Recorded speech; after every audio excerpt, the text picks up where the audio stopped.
Welcome back to Stock Talk with Eric Anthony. Well, today will be my second vlog. I hope you guys liked yesterday's. Well, today, some of the things I probably want to start with will basically to remind you guys it's Sunday. So Sundays will probably be a little more unique in what kind of news we get. But I'll still probably just give you guys a little bit of a background on some of market sentiment, something I'm noticing in the trends, what we should look forward to for this upcoming week.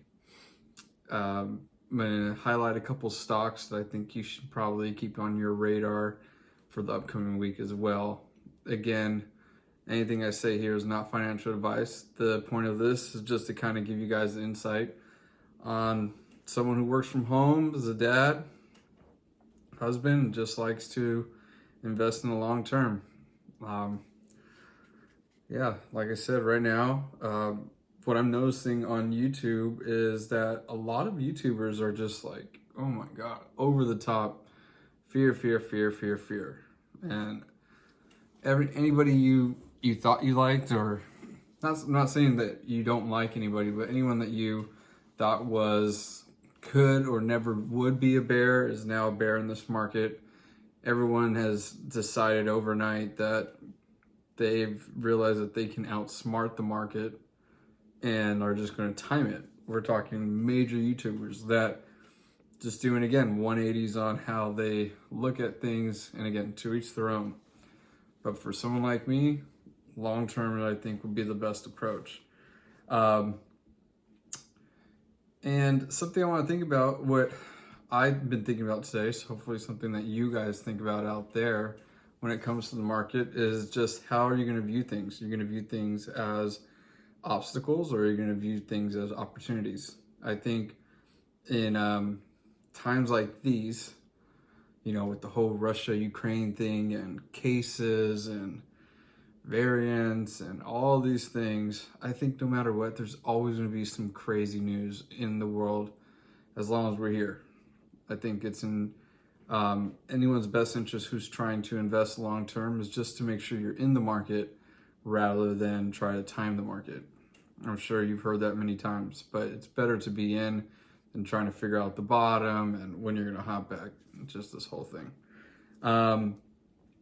But before we get into it, also just wanted to probably give you guys a little bit, just let you know how my Sunday went. And, but before we get into it, all I ask right now is you guys please hit that like, subscribe, and notification bell. That'll be great. Would love for many more people like myself to watch this so they understand that they too can invest. And even if they have busy days, busy work days, busy family days, that they can still, you can come to my channel for a little bit of a brief update on the market and just what a day is like for me. Okay, well, let's get into it. So, the first thing I think what we should discuss is what my Sunday was like. My Sunday was actually pretty cool today. Today, woke up, my son slept in. Oh my God, that was amazing. My wife has work today. She's a nurse. She's an RN in the NICU. So she works tonight and she's actually there right now. So with these kind of days, she sleeps in and then it's usually daddy daycare. But because little man slept in today, my wife decided to wake up with us. So we all had breakfast together. For breakfast, we had, as you can see, we had some egg whites, turkey bacon, some toast, and for me, I had to grab a waffle because that's one of my guilty pleasures. And now that my son is also eating with us, we got him these Belgian Boys mini-sized pancakes, and they are amazing. I kid you not, I eat them myself. They're like this big, they're like that big, and he goes to town. And with him starting to eat more our food and being weaned off of his bottle. He's about to be 1 soon. It makes all eating experiences that much more pleasurable. It's something that my wife and my son do. We eat all of our meals together here at the table. I'm really big on trying to eat at the table instead of trying to eat around the couch and being on your phone. Just that little time, it's kind of cool just to talk amongst each other. Even though our family's small, we're hoping to make it bigger. But for the time being, it's one of my favorite things to do is eat with my family. After that, little man went and took a nap, so my wife and I decided to watch a show called Tinder Swindler. It is on Netflix. It's actually pretty good. It was entertaining. The outcome wasn't what I expected, but if you have some time on your hands and you want to watch a documentary about the Tinder Swindler and a con man from Israel, that's a show for you. Definitely. It's, like I said, it's one of those Sunday shows that you just watch in the morning day. Her and I had some coffee and we're just watching it, and it's pretty cool. After that, I knew that from yesterday's video that I was going to need probably not to drive while I make my videos, because it's probably not the safest thing to do. It's not like I'm holding the camera as I'm driving, but I'm definitely trying to make sure that I'm looking at the camera, and I should be looking at the road. It's not like I have like FSD with Tesla and the car just moving by itself. So I'm not there yet, but hopefully. But with that being said, I decided to go on over to our local Best Buy, picked up a little deal there, the tripod with the little light deal, so that it'd be easier for me to just sit down and communicate. And I got a microphone to help with the audio, but little man's sleeping right now, and we have a sound machine on, and this mic is actually pretty good at picking up everything, but so much so that it picks up that sound, so we are disconnected. Okay, well anyway, that was a little bit about my day. After Best Buy, we had some gift cards, and she was like, well, why don't you go to Nike? We had some gift cards at Nike, and she's like, why don't you go to Nike and check it out, see if there's anything there. Long story short, there wasn't. Nothing there. I couldn't even find shorts. The shorts were, anyway, that's neither here nor there. But let's get kind of back to why you're here from the stock side of things. Again, some of the things that I've noticed regarding the FUD, fear, uncertainty, and doubt that I'm seeing in the market right now, also doesn't necessarily have to do so much with the overall market, because I know like a lot of people, I'm an avid Twitter user, so I get a lot of my information on Twitter. I don't get all my information on Twitter. I definitely will watch what is going on Twitter. And there goes the microphone again. I like to check and see what's going on with some of my favorite stocks on Twitter, and just kind of get an idea what's the trends. You know, are people talking about it? Is there news? Sometimes white papers, whether it's to a major outlet, can get sourced right into a Twitter update. You know, boom, right there. You'll find out that an acquisition's happening. You'll find out that a CEO was just hired. You'll find out that, you know, whatever it may be. You know, for Beyond Meat, you might find out that there's this low, there's a low yield in peas, and because peas aren't producing as they should, it's actually going to have a huge effect on Beyond Meat, right? So those are some of the things that I like to go on Twitter for. And I also like to just kind of see where people are at. How are they commenting? Are the memes going crazy with Powell shooting out money, or are the memes going down like just sell? And I would say right now we're in a sell market, even if it's high value, especially for high value stocks like Mount Fang, Google, Amazon, Facebook. Look at Facebook. Facebook just plunged. And I think that's very interesting, because if you're looking at the market from a cyclical rotation standpoint, small mid caps have been just hammered down. But I don't hear any of those companies going bankrupt, so they're still in business. And I think that's something we want to keep in mind as we start seeing some of the money that has been just going boom, boom, boom, boom, like into something like Apple or Google. It just never comes down. Well, sooner or later, people can't afford it. So look what Google just did. I think it's like in a way to try to compete with Bitcoin, but Google's about to do a 20-to-1 stock split in July. So, if they're trading for about 3,000 right now, and now you're going to do a 21 stock split, was that about $150 per share? Now the average, not average, but someone, a more layman person, can now afford it rather than being scared away. Whereas with Bitcoin, you know that you can't buy a whole Bitcoin for, I don't know, it's at like 41, 42 right now. No one's just going to buy 42. Some people will, but not everybody. And the nice thing with Coinbase or with, like a MetaMask or Binance, wherever you're going to buy your, or wherever you're going to buy your crypto, you know that you don't need to buy the whole coin to have ownership. You can just buy partial coin. And so it allows someone to just throw $10 into Bitcoin. Whereas with a lot of brokerages, if you want to get into a big cap such as Facebook, Google, Amazon, Tesla, things that are selling above 1,000, 2,000, 3,000. I know Facebook's around 250 now, but they're also at all-time highs. And what I'm getting at is that with these stock splits, it kind of makes it a little bit more enticing to come back and buy rather than shy away from the equity market in general and just go to crypto. That's what I think on why, and I wouldn't be surprised if we start seeing maybe Amazon do a stock split as well. Look at Apple. Apple's pretty high right now. It's at like 170 something, pretty high. So anyway, just something to keep in mind when you're thinking about the market sentiment and how these stocks that just look like they just will never come down. When you find yourself getting to the point where you think these stocks will never come down, I think that is a perfect time on when if you're trying to do long-term buying, that's probably not the time you're trying to buy.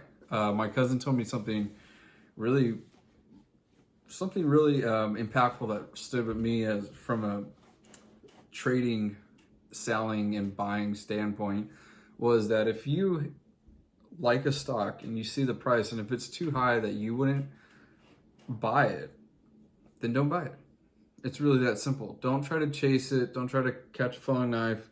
Some people would say that it's always nice to buy a stock as it goes up because you've probably been riding it up. That's good too. But again, this is my approach is more for long term. But even if there's long term plays, sometimes you can see something that was trading at 65.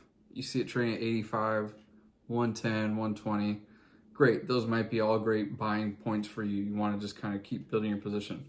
But if that same stock that was 65 is now trading for 178 in a matter of like 4 to 6 weeks, unless there's just something that hasn't just blown the company away, I don't think that's smart. So again, that's just me, not financial advice. But I think that's something you want to keep in mind as someone that is going to invest into the market. So when you see these high value stocks at such high prices, it might want to bring you down to small mid caps, right? And that brings me to my next point. This upcoming week, we have small mid caps, or not small mid caps, more large to mid caps. Some small will be reporting their earning reports this week. One that I'm specifically going to pay attention to will be Affirm, because they're going to be in the buy now, pay later space. And I think they'll probably set the tone for maybe the Afterpays or the Klarnas or what that whole thing is going to do. Because if things are really as bad as they make it seem and people aren't buying, then maybe people aren't willing to go into a little bit more debt to buy something. But if a firm starts saying, hey, we had a really nice quarter, we'll probably get year-over-year earnings, and we'll get fourth quarter reportings, I think that might be indicative of where we're at as an economy and where they're going to be moving in the future as a company. So that's something I'll be interested in. I'll be bringing more news. I'll definitely report on on what they report, and more importantly, what their guidance is like. But again, that's not until Thursday of this week. Also, on the 10th of this week, we have CPI data that will be coming out, Consumer Price Index, and we'll find out exactly where inflation is at. It is expected that inflation will be around the 7.3% on an annual basis, on a year to year. So that is very high, but it seems like it's already been priced in. So if anything above that, oh my gosh, it's all bad. They're just bad, bad, bad. But if something comes lower, that might be a nice little turn. It might be a nice little inflection point, because things do have inflection points over time, just like we are with cases right now with the vid, right? Cases are down almost 70%. A few weeks ago, we were at 1 million plus per day. Now we're just 300K. And over the weekend, we were not going to get really good data because for some reason, they just don't report data that well on a Saturday, Sunday. So we'll probably have to wait until Tuesday to be able to get that data to really get a read. But that, talking about inflection points, straight down. If you look at the case as a whole from the country. Regarding the mid caps and the small caps that I was discussing, I found something really interesting to me online that it said that every time the PE ratio for small caps have gone below 16, there's always been a very large rally. And right now, dude, we're like at 12. We're hovering between 12 and 13 for PE ratio for many small caps. I think right now they said it's been trading at the lowest levels it's been in almost 27 years. So that's something to keep in mind, especially if you are a long-term investor or if you are a trader and you're really trying to build your position. A lot of these small caps have been trickled down 60, 70, 80, 90% if you haven't been dollar cost averaging in. That's just what it is. But it's something to keep in mind that there are typical reversals when something of that nature kind of happens, and they're very fast. So if you're trying to build a position, the time would be good time right now if for something that's been hit 80, 90% down, no matter what company it is, as long as the fundamentals are there and as long as you truly have conviction in that stock. But speaking of specific stocks that I am heavily interested in is BNGO, which is Bionano Genomics, stock ticker BNGO. I think it was just revealed over the weekend that BlackRock owns about just a little above 6% of the company. So that is pretty cool. I think they have like 18 million shares. And that should be a vote of confidence for an investor if you know that BlackRock investment is investing into Bionano, as well as Vanguard, many places, or many investment mutual funds, many fund managers have some money in BNGO, and it seems to be growing over time, which is great. That BNGO to me is genomic sequencing, and I'll probably do a video on a little deeper dive on what BNGO is to me, what I understand as an average investor.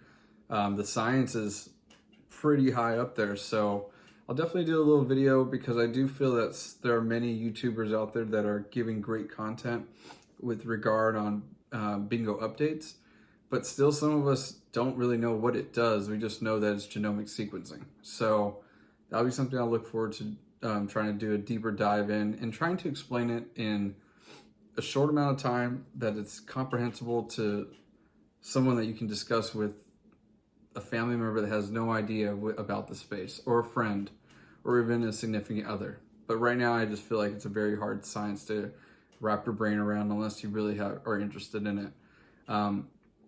But speaking of BNGO, according to Cisco Trader on Twitter, he posted a picture of BNGO having what I could see about six, I could count out from the image was about six sapphires, which is one of their main products, calibrated and just waiting to be calibrated and for shipment. And I had actually reached out and asked them how much is, what is one of the sapphires worth? And he said 150,000 plus consumables. So if we have just a minimum of 6, that's from what I can see, it's about 900K. You add consumables, you're knocking on a door maybe about $1 million of revenue, which is always great. It's always better to be having that than things being stagnant, especially when there's a chip shortage. And if I'm not mistaken, BNGO has to outsource a lot of these parts for something like this to even be created and for it to be manufactured. So I'm sure that's something they wish they did in-house, but for now it is what it is. So to see that things are ready, calibrated, and ready for shipment, I think that's a great sign. And yeah, so tomorrow I'll be reporting a little bit more on Palantir, what the market is, how it reacts on a Monday. From Friday of last week, I did notice some sell-offs at the very end of the day, which is never a good sign.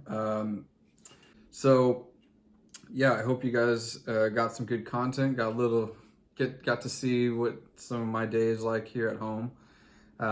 Hope I got to bring you a little bit of value on what to look for on the upcoming week, and hopefully we get some good numbers regarding CPI data. If not, that's why you just don't go all in. You just keep dollar cost averaging in. Dollar cost averaging in, I think, is the safest way, and always just put money in that you can afford to lose, but that you honestly, like, I think that's something cliche to say, like, I don't want to lose my money.